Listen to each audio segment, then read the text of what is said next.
Hello दोस्तों, कैसे हैं आप सब। दोस्तों आज हम लोग बात करेंगे हिस्ट्री कोर 14 का दोस्तों एमसीक्यू टाइप वीवीआई क्वेश्चंस का। ठीक है दोस्तों, तो आप लोग देख सकते हैं दोस्तों history core 14 history of West Asia. इसको हिंदी में दोस्तों पश्चिमी एशिया का इतिहास 1839 ईस्वी से लेकर के दोस्तों 1945 ईस्वी तक आप लोगों को पढ़ना है दोस्तों। और दोस्तों इसमें वीवीआई एमसीक्यू टाइप का क्वेश्चन बताया गया है यूजी सेमेस्टर 6 फाइनल सेमेस्टर का दोस्तों। तो ध्यानपूर्वक दोस्तों सारे क्वेश्चंस को हम लोग देखते हैं। और दोस्तों इसका एग्ज़ाम जो है वो आई थिंक 25 अगस्त को है। तो उसके बेसिस पे दोस्तों अच्छा से तैयारी आप लोग कीजिए। यहाँ से जितना क्वेश्चन दोस्तों आप लोग करेंगे इसमें से मैं आपको 100% विश्वास दिलाता हूँ कि कम से कम आपका 5 से 6 क्वेश्चन इसी से लड़ जाएगा। इस वीडियो को यदि आप फुल वॉच कर लेते हैं तो और अच्छे तरीके से क्वेश्चंस को समझ लेते हैं तो चलिए दोस्तों हम लोग वीडियो को जल्दी से शुरू करते हैं टाइम को देखते हुए। ठीक है, देख सकते हैं दोस्तों पहला क्वेश्चन है कि आधुनिक तुर्की का जनक था या फिर आधुनिक तुर्की का जनक किसे कहा जाता था। तो दोस्तों आधुनिक तुर्की का जनक जो है वो मुस्तफ़ा कमाल पाशा को कहा जाता है। ठीक है दोस्तों, मुस्तफ़ा कमाल पाशा आधुनिक तुर्की के जनक कहे जाते थे। ठीक है, जो नेक्स्ट क्वेश्चन है दोस्तों वो है किस देश को यूरोप का मरीज कहा गया। तो दोस्तों तुर्की को यूरोप का मरीज कहा जाता है दोस्तों अभी भी। ठीक है, थर्ड वाला क्वेश्चन है युवा तुर्क क्रांति किस वर्ष हुई। तो दोस्तों युवा तुर्क क्रांति 1908 ईस्वी को हुई थी। ठीक है, नेक्स्ट क्वेश्चन है दोस्तों सीरिया एवं लेबनान पर शासन अधिकार था। तो दोस्तों सीरिया पर भी फ्रांस का शासन था और लेबनान पर भी दोस्तों फ्रांस का ही शासन था। ठीक है दोस्तों, क्वेश्चन आपको ऐसा भी पूछा जा सकता है कि लेबनान किस देश पर आश्रित था या फिर सीरिया किस देश पर आश्रित था। तो दोस्तों फ्रांस पर आश्रित था।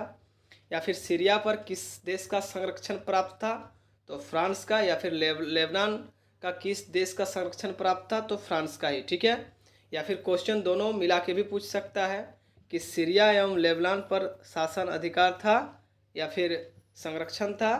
तो इसका जो राइट आंसर हो जाएगा दोस्तों वो फ्रांस हो जाएगा। ठीक है, नेक्स्ट है क्वेश्चन नंबर 5 किसे आतातुर्क कहा गया। तो दोस्तों मुस्तफ़ा कमाल पाशा को ही आतातुर्क कहा जाता है। ठीक है, आतातुर्क के नाम से कौन विख्यात है, तो मुस्तफ़ा कमाल पाशा ही विख्यात हैं।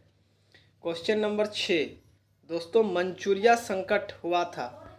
तो दोस्तों मंचूरिया संकट कब हुआ था, 1931 ईस्वी में दोस्तों मंचूरिया संकट हुआ था। वहाँ पर आपको ऑप्शन देखने के लिए मिल सकता है 1930 ईस्वी, 1931 ईस्वी, 1932 ईस्वी, 1933 ईस्वी। तो दोस्तों ये मंचूरिया संकट हुआ था 1931 ईस्वी, इसीलिए वहाँ पर आप लोग टिक लगाइएगा 1931 एडी। ठीक है, नेक्स्ट जो वीवीआई क्वेश्चन है दोस्तों वो है कि रूस जापान युद्ध हुआ था। तो दोस्तों रूस जापान युद्ध जो हुआ था दोस्तों वो 1904 ईस्वी से लेकर के 1905 ईस्वी के बीच रूस जापान युद्ध लड़ा गया था। ठीक है, नेक्स्ट वीवीआई क्वेश्चन है क्वेश्चन नंबर 8 रूस जापान युद्ध का अंत हुआ। तो दोस्तों ट्रीटी ऑफ पोर्ट माउथ। ठीक है, एस साइलेंट है दोस्तों। ट्रीटी ऑफ पोर्ट माउथ यानी कि पोर्ट माउथ की संधि में रूस जापान युद्ध का अंत हुआ था। इन दोनों के बीच पोर्ट माउथ की संधि हुई थी रूस जापान के युद्ध के बीच, उस कारण संधि हो गया तो युद्ध दोस्तों खत्म हो गया रूस जापान का। ठीक है, क्वेश्चन नंबर 9 कोबिंगतांग दल का संस्थापक कौन था। तो दोस्तों कोबिंगतांग दल का संस्थापक डॉक्टर सन यात सेन थे जो चीन के प्रथम राष्ट्रपति भी थे।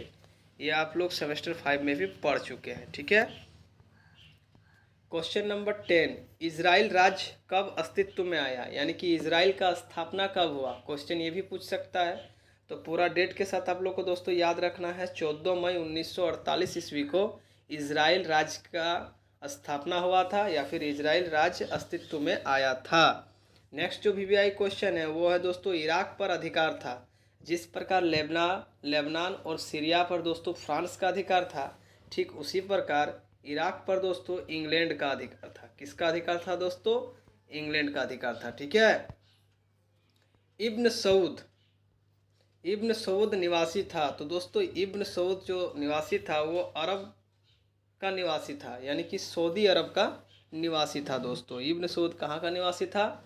सऊदी अरब का। और दोस्तों सऊदी अरब को बनाने में इब्न सऊद का महत्वपूर्ण भूमिका भी रहा था सऊदी अरब में। ठीक है, इसीलिए सऊदी अरब का पिता इब्न सऊद को भी कहा जाता है। ठीक है। नेक्स्ट है, कब राजा साहब पहलवी, यहाँ पर दोस्तों पहलवी नहीं दिया गया है, खाली राजा साहब दिया हुआ है, तो आप लोग राजा साहब पहलवी इसको पूरा मानिएगा। राजा साहब पहलवी का पूरा नाम होता है। ठीक है। कब राजा शाह ने अपने देश का नाम फारस, कब राजा साहब पहलवी ने अपने देश का नाम फारस से बदलकर ईरान रख दिया? आगे दोस्तों ईरान का नाम फारस था, उसके बाद ईरान रख दिया। तो ये 1935 ईस्वी में राजा साहब पहलवी ने दोस्तों फारस से बदलकर ईरान रख दिया था। ठीक है। नेक्स्ट जो वीवीआई क्वेश्चन है वो है दोस्तों लोजान की संधि हुई थी। तो दोस्तों लोजान की जो संधि हुई थी वो 24 जून 1923 ईस्वी को हुई थी। दोस्तों ये सारा क्वेश्चन सेशन 17 से 20 और 18 से 21 का छाटा हुआ क्वेश्चन है, क्योंकि वहीं से दोस्तों क्वेश्चन उठा के ये लोग दे सकता है। ठीक है। तो क्वेश्चन को ध्यानपूर्वक अच्छा से समझिएगा। आप लोग के लिए ज़रूर दोस्तों ये वीडियो फ़ायदेमंद होगा। ठीक है दोस्तों, तुर्की को धर्मनिरपेक्ष राज्य कब घोषित किया गया था? दोस्तों फिर से क्वेश्चन में रिपीट कर रहा हूँ, तुर्की को धर्मनिरपेक्ष राज्य कब घोषित किया गया था?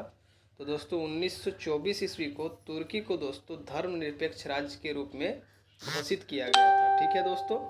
नेक्स्ट जो वीवीआई क्वेश्चन है वो है दोस्तों इख्वान आंदोलन का संबंध इनमें से किस शासक से है?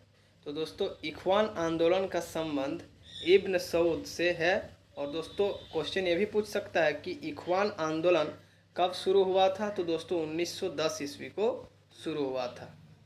और संबंध किससे है? तो इब्न सऊद से संबंध है। ठीक है। क्वेश्चन नंबर 17, इराक राष्ट्रसंघ का सदस्य कब बना? तो दोस्तों इराक राष्ट्रसंघ का सदस्य 3 अक्टूबर 1932 ईस्वी को बना।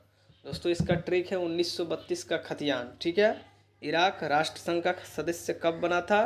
तो 3 अक्टूबर 1932 ईस्वी को ईरान जो है वो राष्ट्रसंघ का सदस्य बना था। ठीक है दोस्तों। नेक्स्ट है, क्रीमिया युद्ध कब हुआ था? तो दोस्तों क्रीमिया युद्ध जो है वो 1854 ईस्वी से लेकर के 1856 ईस्वी तक लगातार चला था। क्रीमिया युद्ध 2 साल लगातार चला था। ठीक है दोस्तों। नेक्स्ट जो महावीवीआई क्वेश्चन है वो है क्वेश्चन नंबर 19, यूरोपीय जगत में लाल सुल्तान के नाम से विख्यात है, यानी कि यूरोपीय जगत में लाल सुल्तान के नाम से कौन विख्यात है? तो दोस्तों सुल्तान अब्दुल हमीद द्वितीय, सुल्तान अब्दुल हमीद द्वितीय यूरोपीय जगत में लाल सुल्तान के नाम से दोस्तों विख्यात है। ठीक है। नेक्स्ट जो वीवीआई क्वेश्चन है वो है दोस्तों प्रथम बाल्कन युद्ध हुआ था। तो दोस्तों प्रथम बाल्कन युद्ध जो हुआ था वो 1912 ईस्वी को हुआ था दोस्तों। ठीक है। क्वेश्चन नंबर 21, मुस्तफ़ा कमाल पाशा ने तुर्की को गणतंत्र घोषित कब किया था? तो दोस्तों मुस्तफ़ा कमाल पाशा ने तुर्की को गणतंत्र घोषित किया था 1923 ईस्वी को। ठीक है, ये भी आप लोग को याद रखना है। नेक्स्ट जो वीवीआई क्वेश्चन है दोस्तों वो है राजा शाह ईरान की गद्दी पर कब बैठा था? तो दोस्तों राजा शाह ईरान की गद्दी पर 25 अप्रैल 1926 ईस्वी को बैठा था। पूरा डेट के साथ आप लोगों को याद रखना है। राजा शाह ईरान की गद्दी पर दोस्तों 25 अप्रैल 1926 ईस्वी को राजगद्दी पर बैठा था, ईरान की राजगद्दी पर बैठा था। नेक्स्ट है, फिलिस्तीन में ब्रिटिश संरक्षण लागू कब किया गया? तो दोस्तों फिलिस्तीन में ब्रिटिश संरक्षण लागू 1922 ईस्वी को किया गया। ठीक है दोस्तों। क्वेश्चन नंबर 24, कब तेहरान में विश्वविद्यालय बना? तो दोस्तों तेहरान में 1934 ईस्वी को प्रथम विश्वविद्यालय बना था दोस्तों। क्वेश्चन नंबर 25 जो कि हम लोग का लास्ट क्वेश्चन है दोस्तों। ठीक है, लेबनान कब स्वतंत्र घोषित किया गया? लेबनान दोस्तों कब स्वतंत्र घोषित किया गया? तो 21 नवंबर 1943 ईस्वी को लेबनान जो है वो पूर्ण रूप से स्वतंत्र घोषित किया गया था। ठीक है दोस्तों इसमें ज़्यादातर टॉपिक है नहीं, इसीलिए मैं इसमें कम ऑब्जेक्टिव टाइप का क्वेश्चन ही बनाया हूँ। ठीक है, इसमें ज़्यादा आप लोगों को पढ़ना नहीं है। जितना क्वेश्चन मैं 25 में आप लोगों को बता दिया हूँ, ये ईमानदारी से यदि आप लोग करके जाएंगे 25 क्वेश्चन, कोई ज़्यादा क्वेश्चन होता नहीं है, तो मैं आप लोगों को विश्वास दिलाना चाहता हूँ कि कम से कम 5 से 6 आप लोग का क्वेश्चन इसी से आप लोग टिकला के आइएगा। कुछ अदर और विद्या गैस से क्वेश्चन पढ़ लीजिएगा, उसमें भी बहुत सारा ऑब्जेक्टिव टाइप क्वेश्चन दिया गया है। और ये सब दोस्तों छटा हुआ क्वेश्चन है, ये VVI क्वेश्चन है गेस्ट टाइप का, कि ये सब आने का पूरा ज़्यादा संभावना है। ठीक है, तो यदि दोस्तों जब आप लोग का एग्ज़ाम ख़त्म हो जाएगा तब आप लोग ज़रूर इस वीडियो में आके कमेंट कर दीजिएगा कि दोस्तों कितना क्वेश्चन आप लोगों को इससे लड़ा। ठीक है, ताकि मेरा भी कॉन्फिडेंट लेवल दोस्तों थोड़ा हाई होगा। ठीक है, तो दोस्तों यदि वीडियो अच्छा लगे तो लाइक कमेंट और सब्सक्राइब मेरे चैनल को जरूर कीजिएगा। और दोस्तों के बीच जरूर वीडियो को शेयर कीजिए जिनका हिस्ट्री ऑनर्स है, क्योंकि उन लोगों का भी दोस्तों कुछ भला हो जाएगा। ठीक है, थैंक यू दोस्तों, जोहार।